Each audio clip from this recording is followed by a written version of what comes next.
राज्य सरकार पर बाबूलाल मरांडी ने बड़ा आरोप लगाया है। सीएम और उनके करीबी अफसरों पर हमले और झूठे केस में फंसाने की साजिश रचने का आरोप लगाया है। बाबूलाल ने कहा है कि भ्रष्टाचार के खिलाफ उनकी आवाज को दबाने की कोशिश की जा रही है। बाबूलाल के इस आरोप पर जेएमएम और कांग्रेस ने पलटवार किया है। देखिए रिपोर्ट। खिलाफ कौन रच रहा साजिश? हमले और झूठे केस में फंसाने की साजिश। बाबूलाल का राज्य सरकार पर बड़ा आरोप। नेता प्रतिपक्ष बाबूलाल मरांडी ने राज्य सरकार पर बड़ा आरोप लगाया है। उन्होंने सीएम और उनके चहेते और करीबी अफसरों में उनके खिलाफ साजिश रचने का गंभीर आरोप लगाया।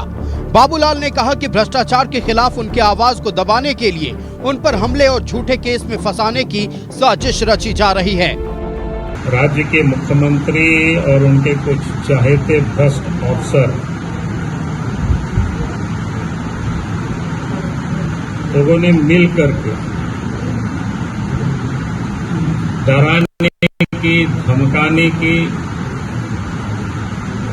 एक प्रकार से सुपारी लोगों ने ले रखा है।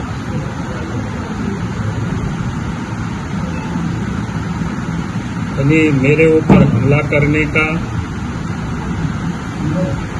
और कोई ना कोई झूठे केस मुकदमा में भी फंसाने का इस प्रकार की साजिश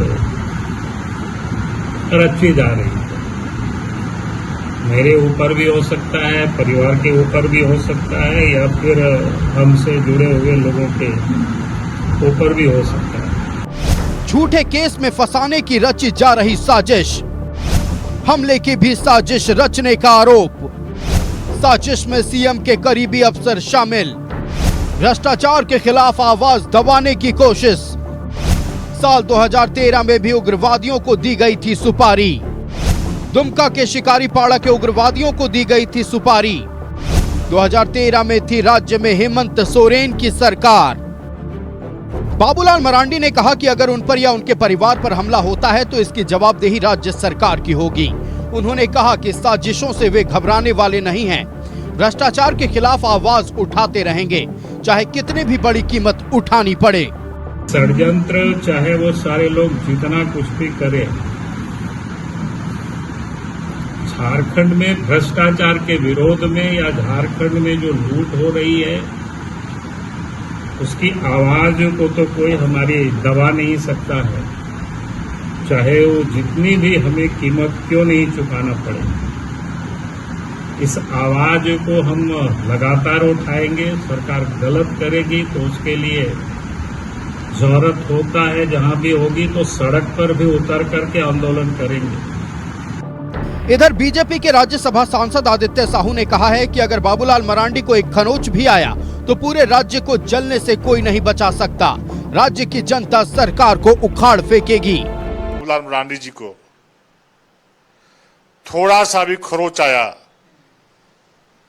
तो पूरे राज्य को जलने से कोई बचा नहीं सकता है।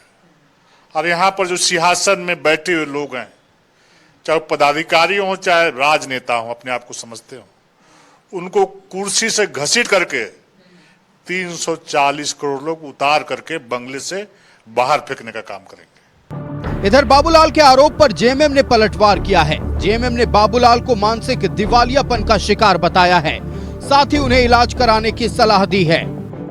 उनकी मानसिक स्थिति दयनीय हो गई है, मानसिक दिवालियापन के कगार पर हैं। मैं मांग करूंगा आपके चैनल के माध्यम से भारतीय जनता पार्टी के शीर्ष नेतृत्व से कि वो लिखित रूप से सरकार से आग्रह करें ताकि बाबूलाल जी का इलाज समुचित रूप से बेहतर अस्पताल में हम लोग करवा पाएं। हमें यह लगता है कि बाबूलाल जी सस्ती लोकप्रियता हासिल करना चाहते हैं। बाबूलाल जी अब मुरझाए हुए फूल हो चुके हैं और मुरझाए हुए फूलों को किसी से खतरा नहीं होता।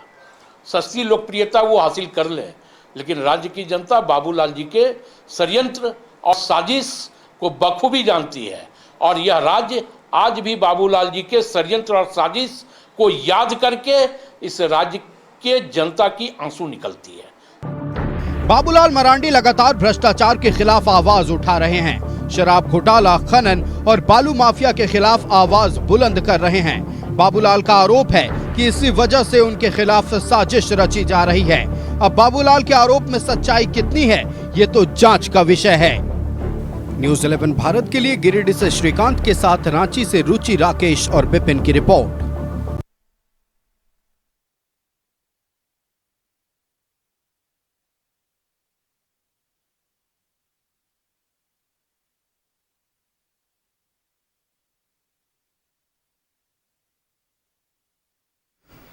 तो बीजेपी के प्रदेश अध्यक्ष बाबूलाल मरांडी ने राज्य सरकार पर कई तरह के गंभीर आरोप लगाए हैं। आरोप यह है कि किसी झूठे केस में फंसाने की साजिश रची जा रही है, साथ ही जान को भी खतरा बताया और यह आरोप लगा है सीएम के करीबी अफसरों पर। यह भी कहा है कि उन्हें या फिर उनके परिवार को कुछ होता है उसके लिए राज्य सरकार जिम्मेवार होगी। साल 2013 का उन्होंने हवाला दिया और कहा कि उस वक्त भी जब उग्रवादी हमला हुआ था तो सीएम हेमंत सोरेन ही थे। दूसरी तरफ झारखंड मुक्ति मोर्चा का कहना है कि मानसिक दिवालियापन हो गया बाबूलाल मरांडी का, उन्हें इलाज की जरूरत है। दूसरी तरफ कांग्रेस कह रही है कि बाबूलाल खुद षड्यंत्र रचते हैं। इन्हीं तमाम विषयों पर हम चर्चा करेंगे। हमारे साथ हमारा गेस्ट पैनल जुड़ चुका है। अपने अतिथियों से आपका परिचय करा दें। अजय शाह जी हमारे साथ भारतीय जनता पार्टी से जुड़ चुके हैं। अजय जी बहुत स्वागत है न्यूज़ 11 भारत में। कांग्रेस पार्टी से हमारे साथ कमल ठाकुर जी जुड़ चुके हैं। कमल जी बहुत स्वागत है न्यूज़ 11 भारत में। हमारे साथ रंजन कुमार जी राष्ट्रीय जनता दल से जुड़ चुके हैं। रंजन जी बहुत स्वागत है न्यूज़ 11 भारत में। और सागर कुमार जी जनता दल यूनाइटेड से हमारे साथ जुड़ चुके हैं। सागर जी बहुत स्वागत है न्यूज़ 11 भारत में। सबसे पहले भारतीय जनता पार्टी का रुख करते हैं। अजय जी, गंभीर आरोप लगाया गया है बाबूलाल मरांडी जी की ओर से और बीते कुछ दिनों से हम देख रहे हैं लगातार भ्रष्टाचार के खिलाफ हो या फिर जन सरोकार से जुड़ा कोई मुद्दा हो, बाबूलाल मरांडी सीधे जमीन पर जा रहे हैं। हमने रिम्स 2 की बात की, हमने एसीबी जांच की बात की और शराब घोटाले को लेकर लगातार बाबूलाल मरांडी मुखर रहे हैं। अब उन्हें यह लग रहा है कि उनके जान को खतरा है या फिर उन्हें किसी झूठे केस में फंसाया जाएगा। देखिए आयुष जी, बाबूलाल मरांडी झारखंड के प्रथम मुख्यमंत्री है और वर्तमान में भाजपा के प्रदेश अध्यक्ष और नेता प्रतिपक्ष भी है। बाबूलाल मरांडी का व्यक्तित्व एक काफी गंभीर व्यक्ति का है। जब भी वो कोई इल्जाम लगाते हैं, कोई बात कहते हैं तो उसको पूरा का पूरा देश, पूरा झारखंड जो है गंभीरता से लेता है। बाबूलाल मरांडी जी का अगर आप देखेंगे तो पिछले लगभग 5 सालों से और पिछले 2 सालों से देखेंगे तो काफ़ी मुखर है, बेबाक होकर, बेखौफ होकर के हर घोटालों को एक्सपोज कर रहे हैं। चाहे कोयला घोटाला हो, पत्थर घोटाला हो, बालू घोटाला हो या फिर अभी हाल फिलहाल का लीकर स्कैम है। लीकर स्कैम में अगर आप देखेंगे तो बाबूलाल मरांडी जी ने जिन कंपनीज के बारे में जैसा जिक्र अपने पत्र में बताया था आज से 3 साल पहले, बिल्कुल वैसा होता हुआ नजर आ रहा है। और उन्होंने पहले ही आगाह कर दिया था कि इसके ये जो घोटाला है ये छत्तीसगढ़ से होता हुआ है और कहीं ना कहीं इसके तार जो है काफ़ी गहरे जुड़े हुए हैं। इसके बाद बाबूलाल मरांडी जी जब कह रहे हैं कि सरकार की तरफ से कोई साजिश हो रही है तो हमें इस बात को समझना होगा कि जब वो मुख्यमंत्री थे झारखंड के तो उस समय जो भी आईएएस अधिकारी वहाँ पर उनके समय में थे, आज के समय में सबके सब आईएएस आईपीएस अधिकारी काफ़ी सीनियर पोजीशन पे हैं। यानी कि उनके पास जो सोर्स ऑफ इन्फॉर्मेशन है, जो उन्होंने जिनसे पता चला है, हम इसको झुटला नहीं सकते, काफ़ी क्रेडिबल इन्फॉर्मेशन है। इसके बाद अगर हम देखेंगे तो एक चीज़ को मैं आपको बताना चाहूँगा। कल सुप्रियो भट्टाचार्य जी ने एक प्रेस कॉन्फ्रेंस किया था और प्रेस कॉन्फ्रेंस में उन्होंने रिम्स 2 के लिए जो प्रेस कॉन्फ्रेंस किया, प्रेस कॉन्फ्रेंस में कोई भी क्रेडिबल, कोई भी सब्सटेंशियल बात नहीं कि बाबूलाल मरांडी जी के ऊपर निजी हमले किए गए और एक फैंसी सा नाम कॉइन कर दिया गया सुनील साहू। सुनील साहू कौन है ये मैं भी ढूंढ रहा हूँ, बाबूलाल जी खुद ढूंढ रहे हैं कि भाई सुनील साहू कौन है। यानी इससे ये मालूम चलता है कि सुप्रियो भट्टाचार्य को कहीं ना कहीं उनके जो सरकार के लोग हैं कोई ऐसा फैंसी सा नाम दे दिया या कोई ऐसा नाम देकर के कंफ्यूज करने की कोशिश की गई, भय दिखाने की कोशिश की गई। इसके बाद एक और चीज़ जो है बाबूलाल मरांडी जी ने प्रेस कॉन्फ्रेंस में जब कहा था कि विनय चौबे को जब गिरफ्तार किया गया है तो गिरफ्तार क्यों किया गया है, कहीं ना कहीं इसके पीछे एक बहुत बड़ी साजिश है। साजिश ये है कि एक सीनियर आईएएस अधिकारी जिसको गिरफ्तार करने के लिए एक दिन में परमिशन मिल जाता है एफआईआर करने का, एक दिन में एफआईआर हो जाता है, एक दिन में पूछताछ हो जाती है, एक दिन में गिरफ्तारी हो जाती है। ऐसा इसलिए हुआ क्योंकि बाकी जो ब्यूरोक्रेसी में लोग हैं उनको एक मैसेज देने की कोशिश की गई है कि अगर हम एक सीनियर आईएएस अधिकारी को इस तरीके से जेल में एक दिन में डाल सकते हैं तुम्हारा भी यह श्रेय होगा। यानी सरकार में बैठे जो सिंडिकेट के लोग हैं, सरकार में बैठे ऐसे सफ़ेद पोश लोग जो कि एक बंद कमरे में किचन कैबिनेट की तरह काम करके सारे घोटालों को अंजाम दे रहे हैं, कहीं ना कहीं वो बाबूलाल मरांडी से घबराई हुई है वो पूरा का पूरी सरकार के लोग और किसी तरीके से कोशिश कर रही कि बाबूलाल मरांडी, उनके किसी करीबी या फिर उनके परिवार के किसी लोग को झूठे केस में फंसाया जा सकता है। और जैसा कि आपने अभी कहा, शिकारी पाड़ा में बाबूलाल मरांडी जी के ऊपर में हमला नहीं हुआ था। बाबूलाल मरांडी ने आशंका जताई थी, पहले ही बता दिया था कि मेरे ऊपर हमला हो सकता है और उसके बाद में जब इसकी जांच की गई मिनिस्ट्री ऑफ होम अफेयर्स, और दोनों ही पार्टी, कांग्रेस पार्टी और उसके बाद बीजेपी जब आई तो दोनों पार्टी ने इनको कंफर्म किया, जिसके बाद उनकी सिक्योरिटी जो है वो चेंज की गई थी और सीआरपीएफ उनको दिया गया था। बाबूलाल मरांडी जी को इरफान अंसारी की तरह हल्का बयानबाजी नहीं करते। अगर वो कुछ बोल रहे उसमें कुछ ना कुछ सच्चाई है, तो हमारा स्टैंड बिल्कुल क्लियर है। बाबूलाल मरांडी एक वन मैन आर्मी की तरह सरकार से लड़ रहे हैं, सिस्टम के खिलाफ बोल रहे हैं, हम उनके साथ हैं। और वो व्यक्ति जिसने झारखंड में अपना पूरा जीवन समर्पित कर दिया और इस समर्पण में अपने बेटे को खो दिया, अगर वैसे व्यक्ति को हेमंत सरकार को लगता है कि कीदड़ भभकी डरा कर, धमका कर, भय दिखा करके चुप करा सकते हैं, तो ये सरकार की बेवकूफ़ी है। हम इसकी कड़ी निंदा करते हैं। चलिए, कड़ी निंदा भारतीय जनता पार्टी की ओर से की जा रही है। सीधा रुख करते हैं कांग्रेस का। कमल जी, एक तरफ बाबूलाल मरांडी कह रहे हैं कि उनके खिलाफ षड्यंत्र रची जा रही है, दूसरी तरफ कांग्रेस पार्टी कह रही है कि बाबूलाल जी षड्यंत्र और साजिश रचते आए हैं और अब तक राज्य की जनता उस षड्यंत्र के दंश को झेल रही है। आप लोग क्यों षड्यंत्र का आरोप लगा रहे हैं? बाबूलाल जी मीडिया में बने रहने के लिए केवल ये षड्यंत्र दुनिया जहां बता रहे हैं। बाबूलाल जी का षड्यंत्र का नेचर है, वो पहले मुख्यमंत्री हैं इस राज्य के और पहले ही मुख्यमंत्री ने ऐसा षड्यंत्र इस राज्य में जनता के लिए किया कि उस दंश को जनता आज तक झेल रही है। वो 28 दिसंबर 2000 हो या 24 जुलाई 2002 हो, उस दंश को आज तक जनता, झारखंड की जनता झेल रही है। बाबूलाल मरांडी बीता हुआ कल हो चुके हैं, उनको सीरियसली जनता ले ही नहीं रही है। तो आखिर लाइमलाइट में रहना है तो क्या करना होगा? तो उन्होंने एक साजिश अपने ऊपर ही रचा कि हो सकता है कि मेरे ऊपर ऐसा, ये कौन सा सूत्र इनको बताता है? ये उन्होंने कहा कि विश्वसनीय सूत्र ने बताया है। अरे ये तो आप लोग केवल करते हैं, ये तो मीडिया का काम है कि बाबूलाल जी ने ये कहा है। नहीं, हम नहीं कुछ कह रहे हैं। आप अपने पर क्यों ले लेते हैं सारी बातों को?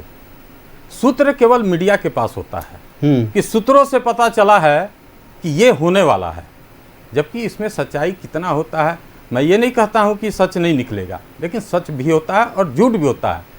इस मामले में केवल और केवल बाबूलाल जी लाइमलाइट में रहना, मीडिया में रहना, अपने को जिंदा रखना, इसके अलावा कोई चीज़ नहीं है। क्योंकि जब जब बाबूलाल मरांडी अगर बहुत अच्छे व्यक्ति होते, प्रथम मुख्यमंत्री थे, अदब के साथ हम लोग उनके साथ बात करेंगे, अगर वो अच्छे व्यक्ति होते तो बीजेपी से बाहर नहीं जाते। बीजेपी के लोग, अभी हमारे मित्र ने कहा कि वन मैन आर्मी है, सच्चाई है ये बात। ये अकेले पड़ चुके हैं, पूरी बीजेपी इनके खिलाफ। मतलब आपका कहना जो पार्टी छोड़कर जाता है फिर पार्टी में वापस आता है ठीक आदमी नहीं है, ऐसे तो आपके कैबिनेट में भी कई मंत्री हैं। सुन लीजिए मेरी बातों को।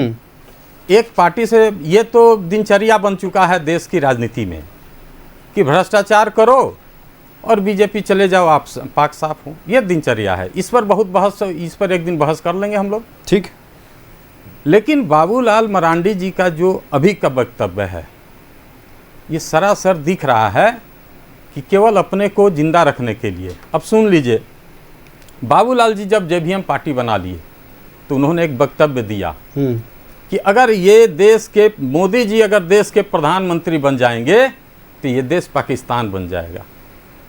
ये हमने नहीं कहा है, ये बाबूलाल जी कहे हैं, जिसका परिणाम है कि आज ये वन मैन आर्मी हो गए हैं। इनके आगे और इनके पीछे केवल सीआईएसएफ का पुलिस बचा हुआ है और इनके पास कुछ नहीं है। सीआरपीएफ के, बस सीआरपीएफ का जो इनके बॉडीगार्ड है, उतना ही बीजेपी इनके लिए बचा हुआ है और इनके पास कुछ नहीं है।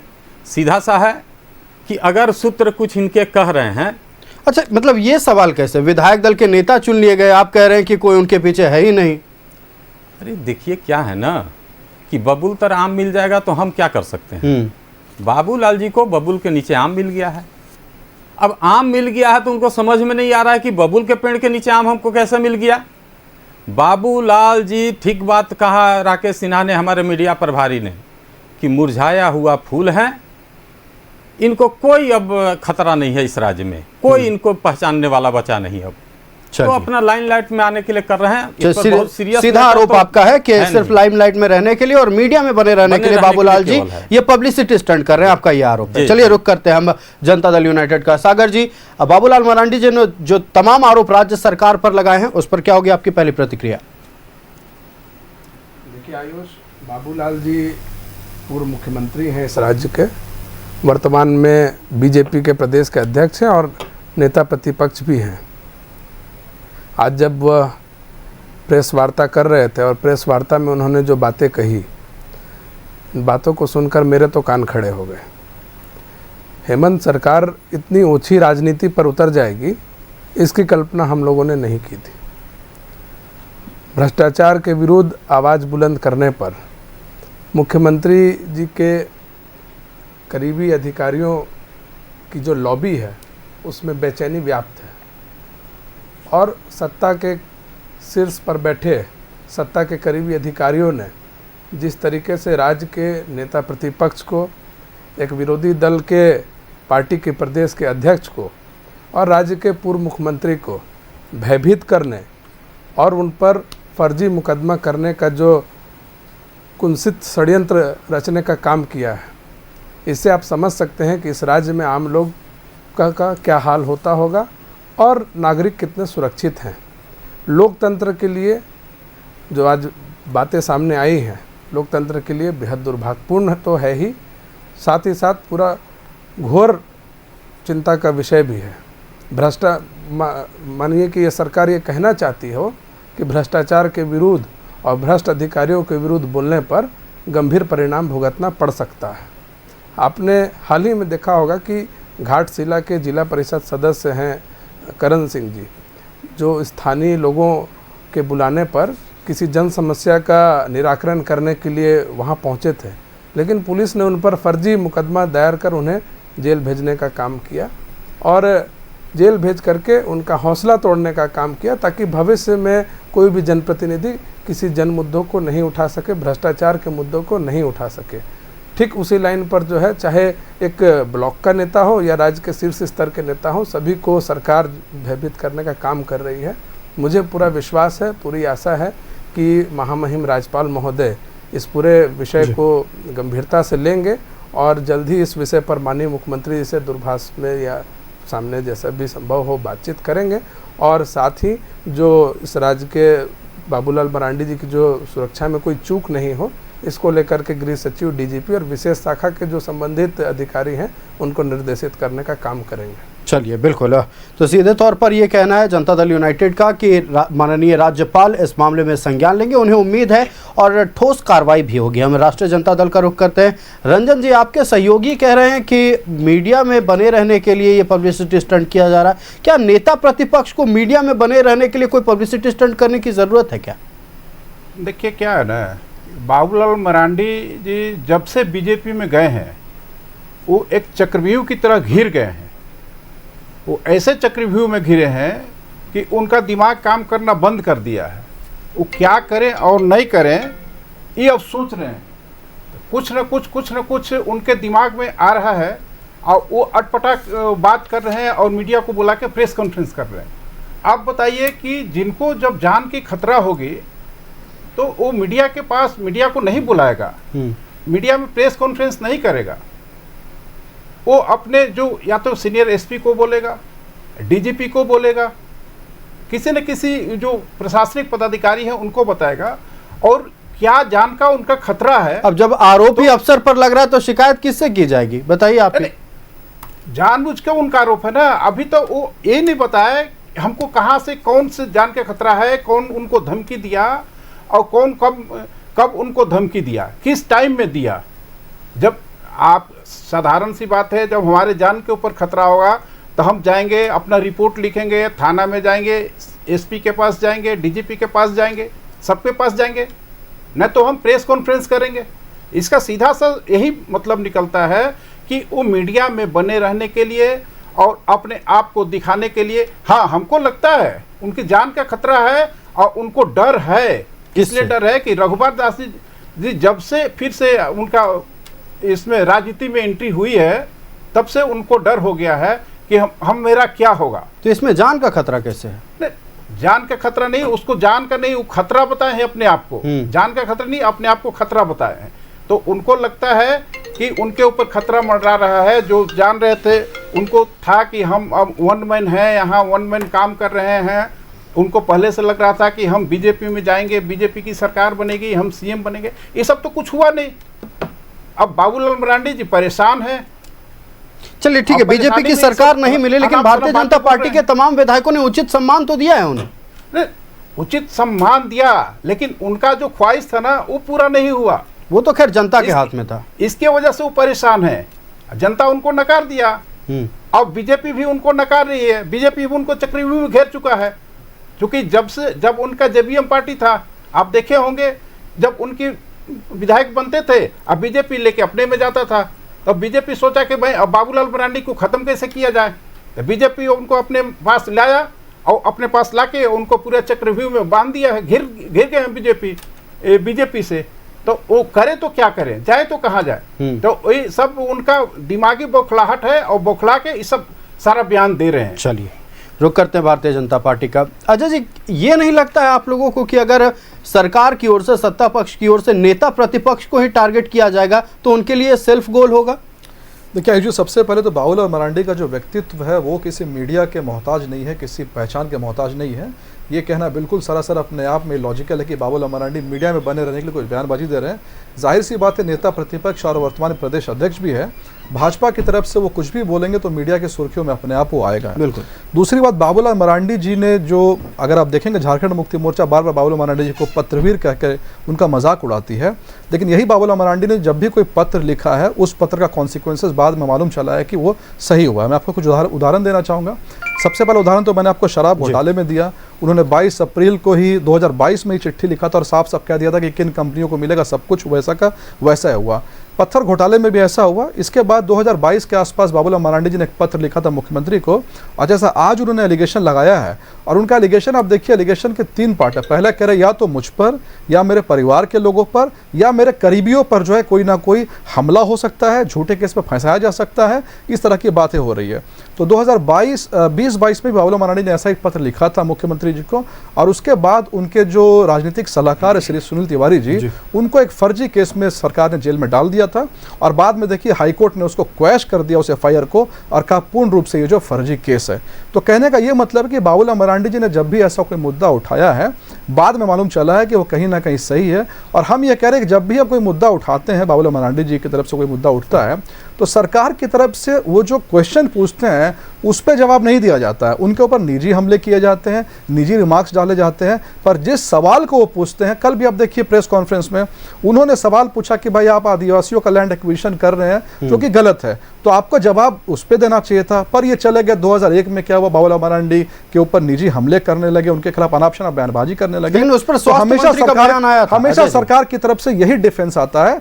और अभी देख लीजिए, और बाबूलाल मरांडी को जो कह रहे कि सीरियसली नहीं लेते हैं, वो हफीजुल अंसारी को देख ले। जिस तरह से हफीजुल अंसारी को हमने साइलेंट मोड में पहुंचा दिया है, उसी तरीके से इस सरकार में जो मंत्री भ्रष्ट है, जो अधिकारी भ्रष्ट है, उनको भी हम साइलेंट मोड में पहुंचाएंगे। और एक बात, जब बाबूलाल मरांडी जी ने प्रेस कॉन्फ्रेंस किया था डीजीपी के खिलाफ में, उन्होंने इस बात की आशंका व्यक्त की थी कि पूरा out of the box appointment क्यों हो रहा है, कुछ ना कुछ बड़ा होने वाला है, कुछ ना कुछ डीजीपी के माध्यम से ऐसा कुछ करवाया जाना है जो कि पूर्ण रूप से गैर कानूनी है। और कुछ ही दिन बाद देखिए हमें ये मालूम चलेगा जब विनय चौबे की गिरफ्तारी होती है, और फिर से वही बात हो रही है, और हम फिर से इसी चीज़ को दोहरा रहे हैं कि यहाँ पर जो एक सिंडिकेट चल रहा है अधिकारियों का, वो हर किसी के पीछे लगा हुआ है, चाहे वो सरकार के अंदर के लोग हो या सरकार के बाहर के लोग हो, या फिर मीडिया के भी लोग जो बहुत बोल रहे हैं, उनके खिलाफ भी ये सरकार लगी हुई है। और न्यूज़ 11 में मुझे ये बताने की जरूरत नहीं है कि किस मीडिया हाउसेस के पीछे सरकार जो है हाथ धो करके पड़ी हुई है। चलिए बिल्कुल, रुक करते हैं कांग्रेस का। कमल जी देखिए, तमाम तथ्य रख दिए गए भारतीय जनता पार्टी की ओर से। यह कहना है कि जब जब बाबूलाल मरांडी जी ने किसी तरह की आशंका व्यक्त की है, कोई पत्र लिखा है, तो वो हुआ है। पिछले 3 इंसिडेंट इस बात के सबूत हैं, और इस बार भी उन्हें आशंका है कि उनके करीबियों पर या तो हमला हो सकता है या झूठे केस में फंसाए जा सकते हैं। देखिए, अगर पत्र की बात हो तो इस देश में जब कोई, जैसे बीत पर हो, कोरोना काल हो, सब पर तो राहुल गांधी ने भी अपनी बातों को रखा। कितना लोग पार्टी बीजेपी ने उसको सीरियस लिया। सच्चाई ये है कि बाबूलाल जी का कोई पत्र होता ही नहीं है। मैं फिर कह रहा हूँ कि षड्यंत्र का जो इस राज्य में खेल चालू हुआ वो 2002 से चालू हुआ। 24 जुलाई 2002 को बाबूलाल मरांडी ने इस राज को आग में झोंक दिया। वो षड्यंत्र था। आज ऐसी कोई बात नहीं है। षड्यंत्र और केस मुकदमा लगाने का जो बात होती है ना, झूठे मुकदमा में हेमंत सोरेन जी को जमीन वाला में जेल में डाल दिया। कोर्ट ने कहा कि ये केस बनता ही नहीं है, लेकिन डाला गया। ये आदत बीजेपी की है कि झूठे आरोप में फंसाओ, ईडी को बुलाओ, सीबीआई को बुलाओ और फिर विपक्षी नेताओं को परेशान करो। ये हम लोगों का कल्चर नहीं है। अच्छा, नहीं, आप कह रहे हैं कि केस बनता ही नहीं। अगर केस बनता ही नहीं तो उस केस को निरस्त कर दिया गया होता, सिर्फ बेल थोड़ी मिलती। आप एक बात समझिए, आपने जो कोर्ट में जज साहब ने जो बातें लिखी थी, क्या आप उस पर डिबेट नहीं किए हैं? बिल्कुल किए हैं। उसमें क्या उन्होंने ये नहीं कहा कि ये केस बनता ही नहीं है? देखिए, गिरफ्तारी को लेकर सवाल उठाया गया था, बिल्कुल, लेकिन केस बनता ही नहीं है, इस बात को सीधे तौर पर नहीं कहा गया। ये सीधे तौर पर लिखा हुआ है। ये सीधे तौर पर उस जजमेंट में लिखा हुआ है कि इस पर हेमंत सोरेन पर केस बनता ही नहीं है। ये आदत जो है ना बीजेपी की है कि आप जो है ना किसी को फंसाओ, परेशान करो, जैसे भी परेशान हो जाएगा फिर मेरे पास आ जाएगा तो धो धा के साफ कर लेंगे। लेकिन अभी जो आपका विषय है, इसमें ज़रूर मैं कहूँगा कि बाबूलाल मरांडी को का जो मानसिक स्थिति है उस पर तो ज़रूर सवाल हो रहा है। जिस तरह से हम लोग कभी कभी बिहार की राजनीति को ध्यान से देखते हैं और नीतीश कुमार जी को जब देखते हैं तो लगता है कि दोनों एक परिस्थिति में आ गए हैं। दोनों की मानसिक स्थिति एक हो गई है, दोनों लाचार अभी हैं। ये बीजेपी के लोगों से लाचार है और नीतीश बाबू भी बीजेपी के लोगों से लाचार हैं। सच्चाई यही है, रंजन बाबू ने ठीक कहा कि ये कॉकस में फंसे हुए हैं बीजेपी के। इनको कैसे फिनिश किया जाए, बीजेपी ये षड्यंत्र कर रही है और वही अपनी भावना को बाबूलाल जी वहाँ पर बैठ के टीवी पर बता रहे हैं। ठीक बात है, आपको षड्यंत्र लग रहा, आपके जान को खतरा, आपके परिवार को खतरा, आप डीजीपी को लिख के दीजिए, आप प्रेस कॉन्फ्रेंस कीजिएगा। आप जनता को क्या बताना चाह रहे हैं? तो जनता समझ रही है और समझ के आपको दरकिनार कर दी। आप इस स्थिति में हैं कि आप जनता के बीच नहीं जा पा रहे हैं, जनता आपके बातों पर ध्यान नहीं दे रही है, तो स्वाभाविक तौर पर अपने को स्थिति को मजबूत बनाए रखने के लिए टीवी पर आ जाना है। अरे कुछ लोग तो देख ही लेंगे कि बाबूलाल जी आके अपनी व्यथा को बता रहे हैं, लेकिन सच्चाई है केवल इवेंट होता है बीजेपी में, एक इवेंट इन्होंने कर लिया। चलिए, एक इवेंट बताया गया है महज कांग्रेस पार्टी की ओर से, और ये कहना है कि देखिए कई पत्र पहले भी लिखे गए हैं, लेकिन क्या हुआ है? झूठे केसों की बात पहले भी आई है, लेकिन क्या हुआ है? लेकिन दूसरी तरफ भारतीय जनता पार्टी ये कह रही है कि जब जब बाबूलाल मरांडी ने पत्र लिखा है, राज्य में कुछ बड़ा जरूर हुआ है। बाबूलाल मरांडी जी ने कई तरह के गंभीर आरोप राज्य सरकार पर लगाए हैं, राज्य सरकार के अफसरों पर, सीएम के करीबी अफसरों पर लगाए हैं, और ये तक कह दिया है कि मुझे या मेरे किसी परिवार वाले पर या मेरे किसी करीबी पर हमला हो सकता है या उन्हें झूठे केस में फंसाया जा सकता है। पलटवार कांग्रेस और जेएमएम की ओर से किया गया है। रुक करते हैं अपने अतिथियों का। हमारे साथ जनता दल यूनाइटेड से सागर कुमार जी हैं। सागर जी, आपने सुना सत्ता पक्ष के तमाम नेता क्या कह रहे हैं। बस इतना कॉन्सेप्ट है उनका कि मीडिया में बने रहने के लिए बाबूलाल जी ये कह रहे हैं, लेकिन अगर हम अतीत की बात कर लें, पिछले 3-4 पत्रों की बात कर लें या 3-4 आशंकाओं की बात कर लें, करीब करीब वो तमाम पत्र के जो तथ्य थे वो सामने साबित होते नजर आए। देखिए आयुष, सत्ता पक्ष के नेता सभी विद्वान नेता हैं, लेकिन इतने गंभीर विषय को बड़ा ही इजी वे में ले रहे हैं, ये बड़ा दुखद है। और बाबूलाल जी ने जो विषय आज रखा है, ये विषय सामने आने के बाद तो राज्य की पुलिस और विशेष शाखा को इमीडिएट एक्शन में आना चाहिए था, और इमीडिएट एक्शन में आकर के उनकी सुरक्षा में कोई चूक नहीं हो, इसको लेकर के उन्हें एक ठोस कोई रणनीति बनानी चाहिए थी। लीडर ऑफ अपोजिशन भी हैं और तमाम और भी पदों पर हैं, लेकिन अभी तक ऐसा कुछ भी नहीं किया गया। और अगर राज्य सरकार पर जो आरोप लग रहा है, जो अधिकारियों पर, वरीय अधिकारियों पर जो आरोप लग रहा है, जो बातें सामने आ रही है कि एक षड्यंत्र के तहत उन्हें उनकी जान को भी खतरा है और उन्हें फर्जी मुकदमों में भी फंसाने का काम किया जा रहा है, अगर ऐसा नहीं है, अगर खाली मीडिया में बने रहने के लिए इस तरीके की बात अगर उन्होंने की होती, तो राज्य सरकार की तरफ से खंडन जरूर आ जाता कि जो आरोप लगाए जा रहे हैं नेता प्रतिपक्ष की ओर से, ये बेबुनियाद आरोप है। सरकार के स्तर पर इस तरीके की कोई योजना नहीं है, ना इस तरीके का कोई षड्यंत्र किया जा रहा है, और अगर ऐसा कुछ है तो इसका प्रमाण हम लोगों को मिले, लेकिन कम से कम एक प्रेस रिलीज तो जारी होना चाहिए। जी बिल्कुल बिल्कुल, लेकिन सरकार की तरफ से वो भी नहीं आया। अब जो बातें हमारे विद्वान प्रवक्ताओं ने कही सत्ता पक्ष की कि इस मीडिया में बने रहने के लिए बाबूलाल जी कुछ न कुछ बोलते रहते हैं, तो हम और आप सभी जानते हैं कि नेता प्रतिपक्ष जो है, जो इतने बड़े बड़े पदों पर विराजमान रहा हो, केंद्रीय मंत्री भी रहा हो, उनको कोई मीडिया का कोई फोबिया नहीं होता है और मीडिया उनसे जो सवाल पूछती है उन्हीं का वो जवाब देते हैं। और कोई गंभीर विषय, कोई स्पेशल ऐसे इश्यूज होते हैं तो प्रेस वार्ता के माध्यम से मीडिया के सामने आने का काम वो करते हैं। और अगर जो बातें उन्होंने मीडिया के सामने उठाई हैं भ्रष्टाचार से जुड़ी हुई, चाहे वो शराब नीति हो, चाहे वो बालू की नीति हो, चाहे वो जेपीएससी या जेएसएससी, तमाम जो भी विषय थे, अगर ये निराधार होते तो क्या इस पर कार्रवाइयाँ होती? जो बातें उठा रहे हैं उसमें या तो सेंट्रल एजेंसीज या तो स्टेट गवर्नमेंट की एजेंसीज नियमित रूप से लगातार कार्रवाई कर रही है। और हाल के दिनों में ही शराब घोटाले में एक वरीय अधिकारी किस तरीके से जेल गए, इसका दृष्टांत हम लोगों ने देखने का काम किया। और जो आरोप बाबूलाल जी ने लगाया है, ये it's a matter of same for the state government. ये बेहद शर्मनाक बात है स्टेट गवर्नमेंट के लिए कि उनके राज्य का लीडर ऑफ अपोजिशन कह रहा है कि हमारी जान को खतरा है, और जो सरकार में बैठे हुए सत्ता के करीबी जो शीर्ष अधिकारी हैं वो उन्हें फर्जी मुकदमे में फंसाने का योजना बना रहे हैं, षड्यंत्र बना रहे हैं, महज इसलिए क्योंकि वो भ्रष्टाचार के विरोध में काफ़ी मुखर हैं। तो ये सरकार के लिए बेहद शर्मनाक है। लेकिन सरकार को तो आप जानते ही हैं, कोई लाज नहीं है, कोई लज्जा नहीं है सरकार को। सरकार इसी तरह पिछले 6 वर्षों से चल रही है, आगे भी चलते रहेगी। और अभी कांग्रेस के विद्वान मीडिया प्रभारी हैं, उनका भी बाइट चल रहा था, बता रहे थे कि मुरझाए हुए फूल हैं। अब उनकी भी मजबूरी है, चूँकि किसी बोर्ड का सदस्य पार्टी ने उन्हें बना दिया है, तो अपनी भी उनको मजबूरियां हैं, कुछ उनको बोलना है। लेकिन बोलने में, भाषा में थोड़ा सम्मान जरूर रहना चाहिए। मुरझाए हुए फूल राज्य में इतना एक्टिव राजनीति हो रही है और उसमें इस तरीके की बात अगर कोई बोलते हैं तो अच्छा शोभा नहीं देता है।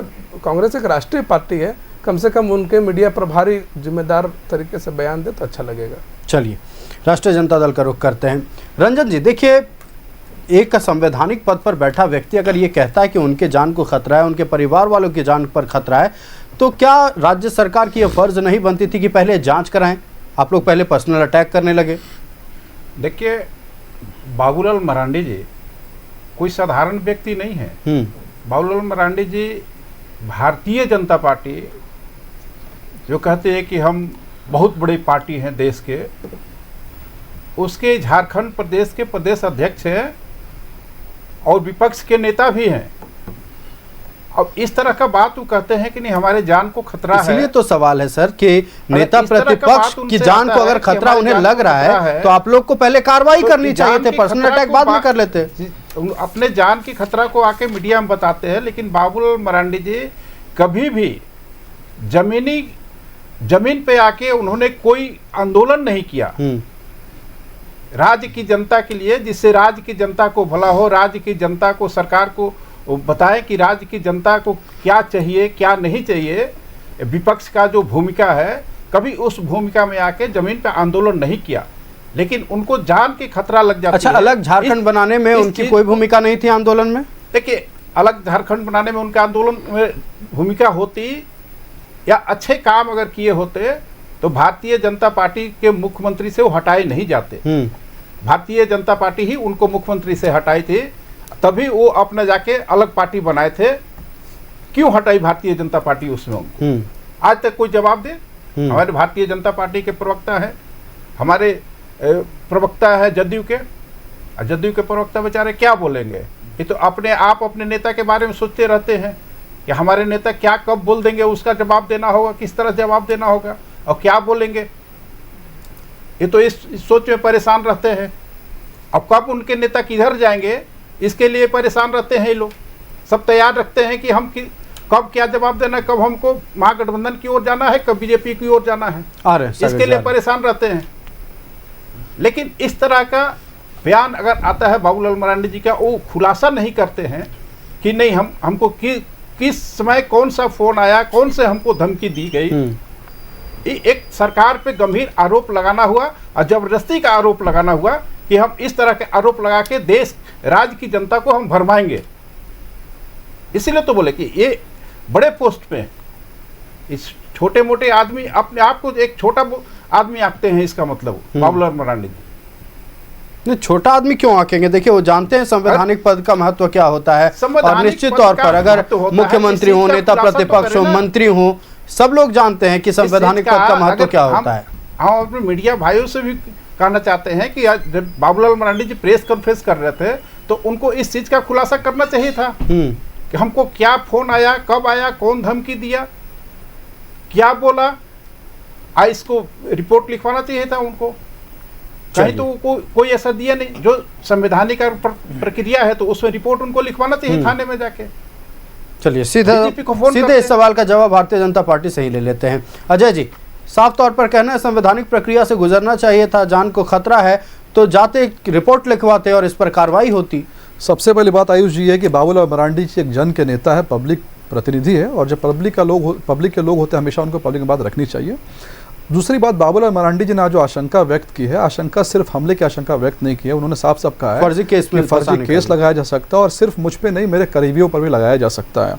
तीसरी बात, बाबूलाल मरांडी जी ने जो 3 चीज़ों के बारे में कहा है, सबसे पहला कहा उनके ऊपर हमला हो सकता है, फिर जान का खतरा है, तो बिल्कुल ये तो बात इतिहास में अगर आप देखेंगे तो बाबूलाल मरांडी जी ने अपना पुत्र भी खोया नक्सल के खिलाफ लड़ाई में। उसके बाद 2013 में जब मुख्यमंत्री श्री हेमंत सोरेन जी थे तब ये इस्टेब्लिश हो गया कि नक्सल जो है उनको हमला करने वाले थे शिकारीपाड़ा पे। तीसरी बात है, जहाँ तक फर्जी मुकदमे में फंसाने की बात है तो उन्होंने इस बात को साबित कर दिया कि उनके करीबी जो उनके राजनीतिक सलाहकार थे उनको फर्जी मुकदमे में फंसाया गया। और इसके बाद सबसे बड़ी बात, मैं आपको एक बार छोटा सा इंसिडेंट बताऊंगा। आज से लगभग 6-7-8 महीने पहले एक वकील का नाम बहुत ज़्यादा मीडिया में आ रहा था, एडवोकेट सुधीर कुमार जी। एडवोकेट सुधीर के बारे में कहा जा रहा था कि जो यहाँ पर जितने सर्किल सीओज हैं जो फंसे ईडी के केसेस में, वो सारे के सारे सीओज के पास जाता था और उनको कहता था कि ईडी को मैनेज करने के लिए कुछ पैसे दो, और उसके पास में लगभग 14 करोड़ रुपए का ट्रांजैक्शन हुआ।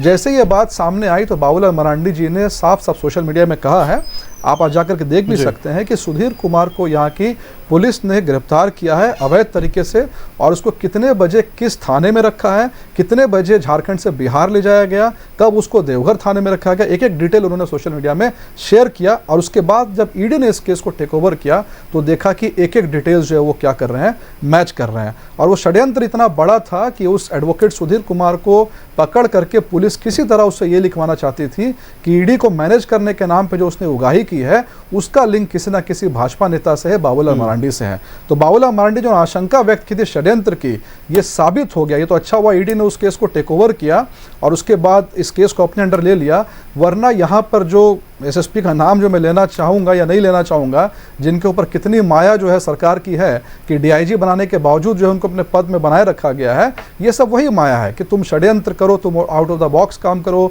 तुम इलीगल काम करो, किसी तरह हमारे विरोधियों को जिस तरीके से हम तुम्हें बैठाए रखने के लिए पद पर इलीगल रूट का सहारा ले रहे हैं, उसी तरह तुम हमारे विरोधियों को चुप कराने के लिए इलीगल रूट का सहारा लो, चाहे वो फर्जी मुकदमा करना हो, कुछ फर्जी स्ट्रिंग कराना हो, फोन टैपिंग कराना हो, कोई झूठा केस बनाना हो, कुछ भी करो। और ये साबित हो चुका, मैं तो आपको एग्जांपल दे रहा हूँ ना, सुनील तिवारी जी के ऊपर में जो फर्जी केस लगाया गया था, उनको सिपाही सजा करके पुलिस ने अरेस्ट किया था, झारखंड की पुलिस ने, हाईकोर्ट ने उसको क्वैश कर दिया और अभी क्वैश किया है। जब हेमंत सोरेन की सरकार है, इस सरकार में उसको हाईकोर्ट ने क्वैश कर दिया। और बाबूलाल मरांडी जी ने जब भी कोई इल्ज़ाम लगाए हैं तो आप देखिए कोई ना कोई इंडिपेंडेंट एजेंसी उसको सपोर्ट करती है। उन्होंने कहा कि पत्थर का स्कैम हो रहा है, हाईकोर्ट ने कहा सीबीआई को दे दो। उन्होंने कहा कोयले का स्कैम हो रहा है, हाईकोर्ट ने कहा सीबीआई को दे दो। उन्होंने कहा कि हेल्थ में बहुत बड़ा घोटाला हुआ है, कैग रिपोर्ट उसको सपोर्ट करती है। उन्होंने कहा था जल जीवन मिशन में भारी लूट हुई है, कैग क्या परफॉर्मेंस रिपोर्ट आता है, कहता है कि झारखंड में केवल 55% टारगेट पूरा हुआ है। 10 स्टेट हमारे देश के including non BJP states, Tamil Nadu, Punjab, ये भी 100% 95% का टारगेट टच कर रहा है। यहाँ पर क्या टारगेट है? 55%। बाबूलाल मरांडी ने साफ साफ कह दिया था कि कहां पर। और कार्रवाई की जहां तक बात है, पत्र लिखने की बात है, आप बाबूलाल मरांडी जी के पत्र को निकाल करके देखिए, उन्होंने हमेशा अक्सर चीफ सेक्रेटरी को भी लेटर लिखा है, राज्यपाल को भी लेटर लिखा है, कई बार डीजीपी को भी लिखा है। जहां जैसी जरूरत पड़े, जो कार्य डीजीपी के पास लेना वहां भी ले आते हैं। और अगर झारखंड में कोई डीजीपी ही नहीं है तो उनको जान का खतरा, तो किसको पत्र लिखेंगे? यहाँ तो होम मिनिस्टर ने कह दिया कोई डीजीपी नहीं है। अभी उत्तर प्रदेश में कल डीजीपी अपॉइंट हुए हैं, आप देखिए उनका सिलेक्शन प्रोसेस क्या है, complete Prakash Singh case, complete UPSC panel, complete laws के साथ। और आप यहाँ साहब किसी को डीजीपी बना दे रहे हैं, और क्या, और ऐसे व्यक्ति को डीजीपी बना रहे हैं जिनको होम मिनिस्टर ने कह दिया, पीएजी ने कह दिया डीजीपी है ही नहीं। तो लॉ एंड ऑर्डर का सिचुएशन जब टॉप में ही दिख रहा है कि इतना खराब है, इतना कोलैप्स्ड है, तो बाबूलाल मरांडी अपने जान के खतरे को लेकर के, करीबियों के सुरक्षा को लेकर के किसके बस गुहार लगाएंगे? कमल जी, सीधे तौर पर सवाल पूछ लिया गया है, जब राज्य में डीजीपी है ही नहीं तो शिकायत किससे करें? देखिए, प्रशासनिक पूरा अमला तैयार है। ऐसा नहीं है कि आप एकदम सबसे ऊपर पोस्ट पर ही जाकर अपना एफआईआर करेंगे। तो मतलब आप भी मान रहे कि डीजीपी नहीं मैं है? ये नहीं बोल रहा हूँ, मैं दूसरी बात कर रहा हूँ। मैं कह रहा हूँ कि अगर अजय शाह भाई का बात माना जाए कि बाबूलाल मरांडी जी जो बोलते हैं, जो लिखते हैं, सब सत्य है, तब तो इस देश को पाकिस्तान हो जाना चाहिए था। क्योंकि बाबूलाल मरांडी ने ही ये बात बोला था कि अगर मोदी जी देश के प्रधानमंत्री बन जाएंगे तो भारत जो है पाकिस्तान बन जाएगा। ये हम तो नहीं कह रहे हैं जी, सही। अगर इनकी सब बात सत्य है तो ये भी सत्य है। लेकिन सच ये है कि अगर जो चीज़ आशंका बाबूलाल जी ने व्यक्त किया है तो ये मीडिया में न जाके एफआईआर होना चाहिए था कि हम पर ऐसा हो सकता है, सनहा होना चाहिए था कि हम पर ऐसा हो सकता है। लेकिन फिर हम लोग वही बात बोलेंगे कि केवल मीडिया में बने रहने के लिए, और दूसरा कोई कारण नहीं है। आज जो मुद्दा आप उठा रहे हैं, आप 2 दिन केवल रुक जाइए, ये मुद्दा खत्म हो जाएगा, बाबूलाल जी दूसरा मुद्दा खोजते चलेंगे। क्योंकि मुद्दा लेकिन राज्य सरकार एक्शन नहीं लेगी। राज्य सरकार क्यों एक्शन जरूर लेगी। अगर आप एफआईआर करेंगे, केस करेंगे, कोई नाम देंगे तो निश्चित करेगी, क्यों नहीं करेगी। इस राज्य में एसीबी जो है राज्य के वरिष्ठ आईएएस को गिरफ्तार करता है। तो यहाँ दोहरी नीति नहीं है कि आप ईडी केवल विपक्ष के यहाँ भेज दीजिए, ईडी केवल उन्हीं लोगों के पास भेजिए जो आपके खिलाफ में बात करते हैं। बाबूलाल मरांडी अगर सत्य बात बोल रहे हैं तो इनको सनहा दर्ज करना चाहिए। इनको लिख के आप राज्यपाल को ही दे दीजिए। मुख्यमंत्री पर विश्वास नहीं है तो आप लोग एक डेलीगेट लेके राज्यपाल पास जाइए, जांच उस पर होगा। लेकिन अगर ये झूठ निकलेगा, और निश्चित रूप से झूठ निकलेगा, क्योंकि बाबूलाल मरांडी जी फिनिश, राजनीतिक तौर पर इनकी कोई पहचान अब बची नहीं है। क्योंकि जो रास्ते ये चल रहे थे वो उनका रास्ता अच्छा था, लेकिन जिस दिन ये बीजेपी का दामन थामे, हम लोगों ने भी मान लिया कि बाबूलाल जी फिनिश हो चुके हैं। चलिए, तो सीधे तौर पर कांग्रेस पार्टी का कहना है कि बाबूलाल जी के जान को अगर खतरा है तो एक एफआईआर तो दर्ज करवा ही सकते हैं, और उन्हें विश्वास नहीं हो रहा है कि राज्य सरकार की ओर से कोई काम होगा तो राज्यपाल के पास पहुंच सकते हैं। लेकिन इस मामले में साफ तौर पर कहा जा रहा है सत्ताधारी दलों की ओर से कि बाबूलाल मरांडी जी सिर्फ मीडिया में बने रहने के लिए ये तमाम तरह के हथकंडे अपना रहे हैं। दूसरी तरफ हम लगातार बात कर रहे हैं उन तमाम विषयों पर जो बाबूलाल मरांडी जी ने अतीत में उठाया है, और इतिहास बताता है कि बाबूलाल मरांडी जी ने जो आशंका व्यक्त की है कहीं ना कहीं वो सच साबित हुआ है। हम लगातार चर्चा कर रहे हैं बाबूलाल मरांडी जी की ओर से लगाए गए तमाम आरोपों को लेकर। उनका साफ तौर पर कहना है कि उनके परिवार वालों पर और उनकी करीबियों पर हमला हो सकता है, और इतना ही नहीं, यह भी आरोप है सीएम के कोई करीबी अफसर उन्हें फर्जी केस में फंसा सकते हैं, उसकी साजिश भी रची जा रही है। हम जैसा कि हमने बताया था कि हमारे साथ गेस्ट पैनल में एक और अतिथि जुड़ेंगे, अजय सिंह जी हमारे साथ सीपीआईएम से जुड़ चुके हैं। अजय जी, बहुत स्वागत है न्यूज़ भारत में। सीधे तौर पर आपकी पहली प्रतिक्रिया लेना चाहेंगे बाबूलाल मरांडी जी के तमाम आरोपों पर। देखिए, बाबूलाल जी जो भी आरोप लगा रहे हैं, हमको लगता है उनको विधिवत आरोप लगाना चाहिए था, या तो डीजीपी या राज्यपाल से मिलना चाहिए था, मिलकर उनको अपनी बातों को रखना। तो इस तरह का प्रॉब्लम, वो मीडिया के द्वारा किसी चीज़ को अगर बोलते हैं तो ये ऑथेंटिक नहीं होता है। उनको लिखित एक जवाबदेही डीजीपी को भी देना चाहिए था, और राज्य के मुख्यमंत्री और राज्यपाल तीनों को देना चाहिए कि हमारे साथ ये जिस तरह की बातें हो रही है वो रख रहे, आशंका व्यक्त कर रहे हैं, तो विधिवत रूप से उन्हें स्टेप बाय स्टेप जाना चाहिए था। और दूसरे, गृह मंत्रालय उनके अधीन में, केंद्र सरकार को भी उनको लिखना चाहिए था चिट्ठी। वो नेता भी हैं और यहाँ के अध्यक्ष भी हैं, तो उनको ये चीज़ देना चाहिए कि केंद्र सरकार उनको सुरक्षा भी मुहैया करा सकती। तो आपको आशंका अगर लगती है तो आपकी जान माल की सुरक्षा की गारंटी के लिए सरकार के पास जाना चाहिए, ना कि मीडिया में केवल आरोप लगाना चाहिए। आरोप लगा के सुर्खियों में मत बने रहिए ना, आप अपनी आशंका को लिखित रूप से दीजिए, चाहे राज्यपाल के माध्यम से, डीजीपी को दीजिए, मुख्यमंत्री, सबको लिखना चाहिए। ये जनता को देखना चाहिए कि जनता को बताना चाहिए कि हमारे पास सही में कौन कौन लोग हैं जिनको अगर आपको पहले से भनक है कि आपको भविष्यवाणी लगती है कि फलाने ऑफिसर उनका नाम देकर आप एक FIR दर्ज करा दिए, तभी जाके विधिवत संबद्ध कार्रवाई हो सकती है। अन्यथा ये एक हमको लगता है कि जिस तरह से हम हवा में कोई बातों को रखते हैं, ये लगता है 100 बार एक ही बात को बोलते हुए जिस तरह से झूठ साबित सच साबित हो, लगातार कहते कि राज्य सरकार पर वो शंका जाहिर कर रहे हैं, तो राज्य सरकार को शंका जाहिर करके विधिवत रूप से लिखित रूप में जाना चाहिए था। चलिए देखिए, लिखित रूप से जाना चाहिए था, लेकिन सीधे तौर पर कहना है कि भारतीय जनता पार्टी का कि DGP है नहीं सूबे में, शिकायत किससे करें। दूसरी बात ये भी उन्होंने कहा है भारतीय जनता पार्टी के नेता ने कि लगातार जिस तरह से पत्र बाबूलाल मरांडी लिखते आए हैं, साल 2022 की ही बात अगर कर ली जाए, वो बात 3 साल बाद आकर सच साबित हो रही है। नहीं, मुख्य सचिव तो है ना, अगर उनको लगता है DGP है यहाँ झारखंड में, उनको लगता है DGP नहीं तो मुख्य सचिव से बोले।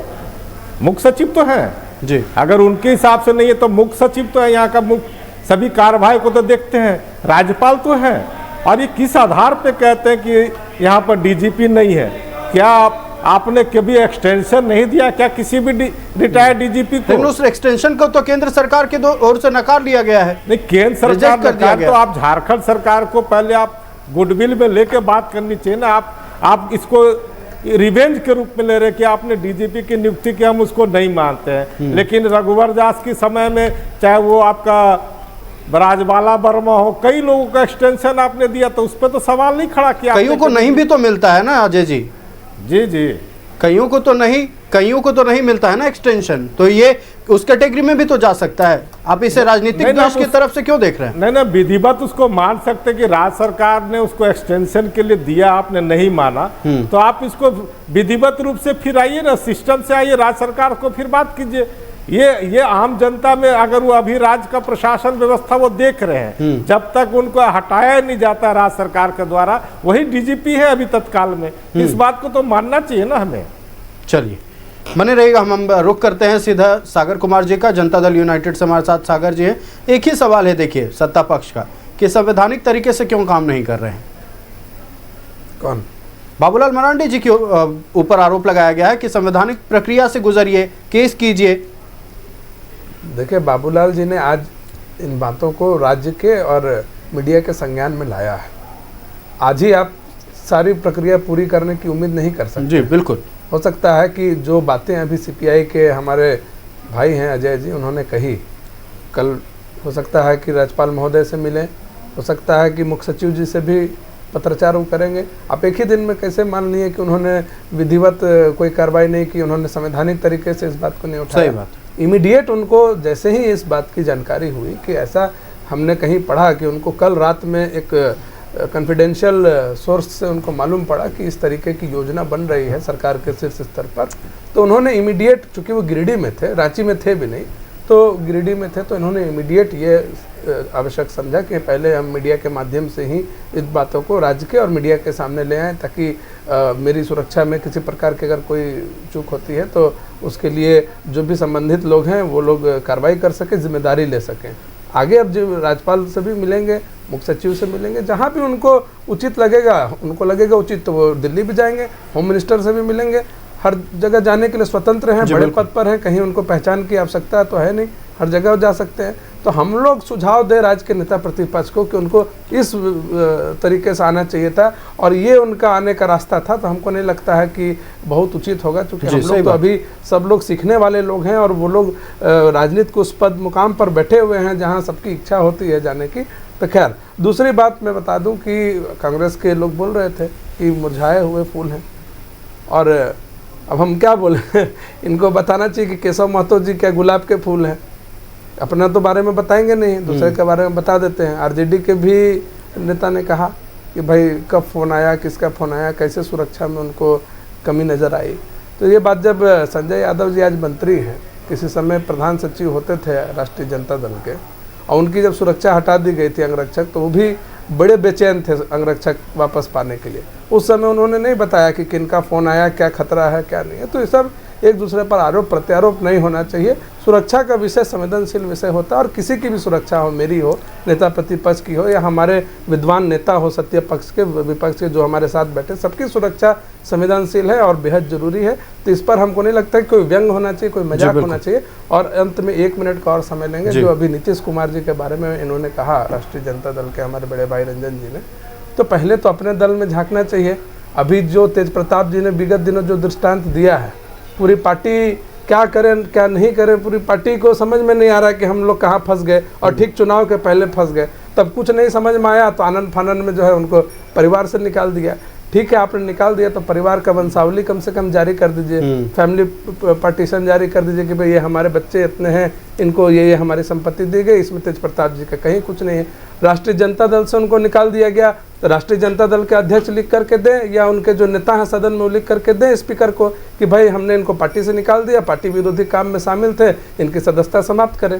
तो ये सारे कार्रवाई नहीं की राष्ट्रीय जनता दल के लोगों ने, लेकिन इनको पार्टी से भी निकाल दिया और वक्त की पाबंदी है सागर जी, सारा कुछ इनको कर दिया।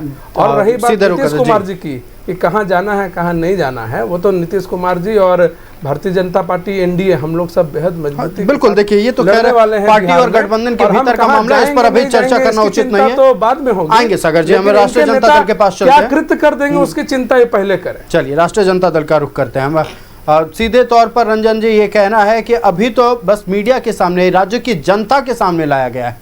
मीडिया के सामने लाने का मतलब है कि राज्य की जनता के सामने लाया गया है, आने वाले वक्त में कार्रवाई कर सकते हैं और करेंगे भी।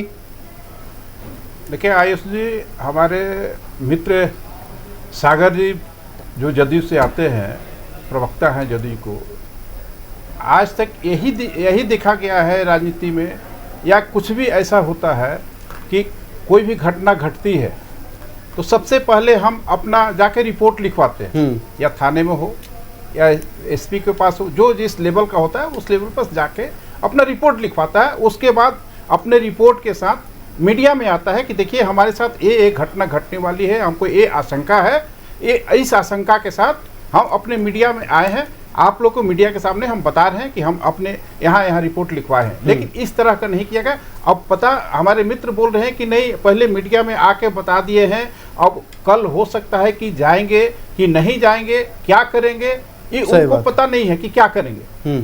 लेकिन हमारे मित्र का यही कहना है, और जहाँ तक कि सवाल उठा रहे हैं हमारे राष्ट्रीय जनता दल पे, तो इनको पता नहीं है कि राष्ट्रीय जनता दल संवैधानिक पार्टी है, संविधान अपने संविधान, जो राष्ट्रीय जनता दल का संविधान है उस संविधान से चलता है जी। और किसी का भी कोई किसी तरह का जो अनुशासनहीनता आती है तो राष्ट्रीय जनता दल बर्दाश्त नहीं करती है, चाहे उनका बेटा हो या कुछ जो भी हो, जो भी लगता हो। वक्त की पाबंदी है, जनता दल अपनी बात को संक्षेप में पूरा करें। और जहां तक दल से निकालने की बात हुई और उसके बाद विधायकी खत्म करने की बात हुई, तो बताएं कि इनकी विधायकी खत्म हुई है कि नहीं हुई है, इनकी आज तक क्यों नहीं खत्म हुई। जो इनके विधायक पला बदल चुके हैं, आज तक सारे विधायक बने हुए हैं, कोई कार्रवाई नहीं हुई इनके तरफ से। लेकिन हमारे पार्टी में बोल रहे हैं कि तेज प्रताप जी का विधायकी खत्म करने के लिए वो क्यों नहीं लिखे, जो पहले से लिखा हुआ आज तक खत्म नहीं हुआ। चलिए देखिए, इन तमाम विषयों पर अगर चर्चा करेंगे, चर्चा काफी लंबी जाएगी, वक्त की पाबंदी है और हम चाहते थे कि इस विषय पर और भी चर्चा हो, लेकिन तमाम जो महत्वपूर्ण बिंदु हैं अलग अलग राजनीतिक दलों की ओर से रखे गए हैं। अब देखना है कि इस विषय में आगे मामला और राज्य में और राजनीतिक गलियारों में कितना गर्माता है। हम अपने अतिथियों का धन्यवाद कर दें। भारतीय जनता पार्टी से अजय शाह जी हमारे साथ जुड़े हुए थे, अजय जी बहुत धन्यवाद न्यूज 11 भारत को समय देने के लिए। कमल ठाकुर जी कांग्रेस से हमारे साथ जुड़े हुए थे, कमल जी बहुत धन्यवाद न्यूज 11 भारत को समय देने के लिए। सागर कुमार जी जनता दल यूनाइटेड से हमारे साथ जुड़े हुए थे, सागर जी बहुत धन्यवाद न्यूज 11 भारत को समय देने के लिए। रंजन कुमार हमारे साथ जुड़े हुए थे राष्ट्रीय जनता दल से, रंजन जी बहुत धन्यवाद न्यूज 11 भारत को समय देने के लिए। और सीपीआई से हमारे साथ जुड़े हुए थे अजय सिंह जी, अजय जी बहुत धन्यवाद न्यूज 11 भारत को समय देने के लिए। तो खबरें चलती रहेंगी, जनता से जुड़े मुद्दे लेकर एक बार फिर आपके बीच आएंगे। मुझे दीजिए इजाजत, देखते रहिए न्यूज 11 भारत। नमस्कार।